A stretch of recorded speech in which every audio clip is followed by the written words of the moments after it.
नमस्कार दोस्तों, मेरा नाम प्रोफेसर कुलविंदर सिंह है और सिमंस लाइफ जो कि इंडिया की बेस्ट कंप्लीट फाइनेंशियल कंसल्टेंसी है उसमें मैं मैनेजिंग डायरेक्टर हूँ। और आज जो ये खास वीडियो लेके हम आपके सामने आए हैं उसका कारण है कि कई बार हमें एक एडवाइज़र LIC एडवाइज़र या कंप्लीट फाइनेंशियल एडवाइज़र से मुलाकात होती है और हम कहते हैं आई विल थिंक, मैं विचार करूँगा, मैं सोचूंगा, मैं बताऊँगा, और इस सिलसिले में बात टल जाती है और बहुत बार वो टलते टलते बहुत दूर चल जाती है। मैंने आज एक सुबह का कैप्शन देखा, बहुत सारे पत्थर माइलस्टोन्स लगे हुए थे और उन माइलस्टोन्स पे लिखा हुआ था टुमारो, फिर उसके अगले बारे में लिखा था टुमारो और आखिरी वाले के ऊपर लिखा था RIP,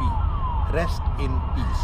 इसका एक ही मतलब है, हम चीज़ों को टालते हैं और टालने के बाद हम ही टल चुके होते हैं और हम सोच रहे होते हैं कि हम एजेंट को मूर्ख बना रहे हैं और अपने परिवार की उन खुशियों से उसे महरूम कर देते हैं जिन खुशियों के लिए हम जीवित हैं, जिस खुशियों के लिए हम मेहनत कर रहे हैं। हम आई विल थिंक का एक स्टेज है, आप अब विचार कीजिए, मगर विचार के बाद सेकंड स्टेज है, उसके ऊपर एक्शन लीजिए।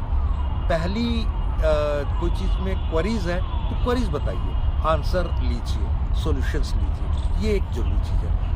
एक इम्पॉर्टेंट एस्पेक्ट ये है कि अब हम आज मैं 30 साल का हूँ, थिंक कर रहा हूँ 31 का हो गया, 35 का हो गया, 40 का हो गया, इस तरह से बहुत सारी चीज़ें हम मिस करते चले जाएंगे। इंश्योरेंस या जो सेविंग्स हैं वो एज वाइज होती है, आपकी फिजिकल कंडीशन वाइज होती है, आपकी फाइनेंशियल कंडीशन वाइज होती है, आपको कितना इंश्योरेंस चाहिए, कितनी आपकी फ्यूचर की रिक्वायरमेंट है, उनके हिसाब से कैलकुलेट होती है, ह्यूमन लाइफ वैल्यू के अकॉर्डिंग होती है। जितना आप डिले करते जाएंगे चीज़ें चेंज होती जाएंगी और वो चेंज होना ही आपके लिए बहुत बार फेवरेबल नहीं रहता, ज़्यादातर तो नहीं रहता।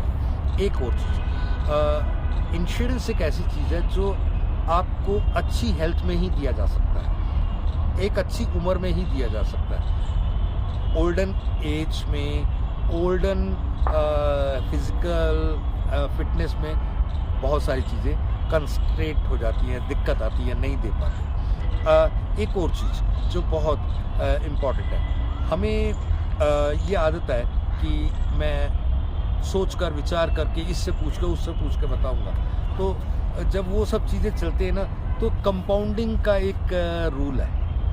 आपने कोई चीज़ छोटी सी शुरू की, वो बढ़ती बढ़ती कहाँ तक पहुँच गई। मैं इसके एक एग्जांपल के साथ ही बात करके अपनी बात को ख़त्म करूँगा। 1988 की बात है शायद, मैं शायद उस समय बहुत छोटी उम्र का रहा हूँगा, 18-20 साल का।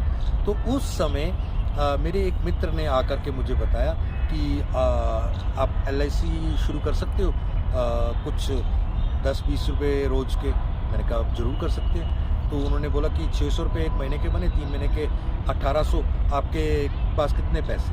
मैंने कहा कि 1000 रुपये हैं, मैंने उन्हें दे दिए और 800 रुपये और बाकी के डॉक्यूमेंटेशन और चीज़ें कल ले आना, कल फाइनल करके आपको रिसीट दे दूँगा। और वो हो गया। करते करते काफ़ी साल बीत गए, मुझे नहीं पता वो कैसे 20-1 रुपये निकालना बहुत छोटी सी बात थी। और जब 2012 में मेरी बिटिया का बीटेक में एडमिशन हुआ तो उससे जितना पैसा आया, पूरी बीटेक की कंप्लीट फीस एक गो में वहाँ से मैं पे कर दिए। एक 20 रुपये में मेरी बिटिया की बीटेक हो गई। कंपाउंडिंग का ये असर होता है। इतने दिनों में मैंने 18 साल की उम्र में ये सोचा होता कि कभी मेरी शादी होगी, मेरी बिटिया होगी, और मेरी बिटिया जब 15, 16, 17 साल की होगी, 18 साल की होगी, तब उसको ग्रेजुएशन में एडमिशन के लिए इतने पैसों की ज़रूरत होगी। ऐसा मैंने कभी नहीं सोचा था, लेकिन वो चीज़ें हो गई एक 20 रुपये के कारण। आप डिले मत करो, मैं सोच के बताऊंगा, आप सोचिए और इमीडिएटली बताइए, क्योंकि अच्छा है आप हाँ करेंगे, बहुत अच्छा है अगर आप ना करेंगे। आपका भविष्य आपकी रिस्पॉन्सिबिलिटी है, आपका परिवार आपकी रिस्पॉन्सिबिलिटी है। आप किसी भी चीज़ को डिले करते हैं, उसके कंसिक्वेंसेस भी तो आपके परिवार को फेस करने होंगे, उसको दिमाग में जरूर रखिए। थैंक यू, जय हिंद।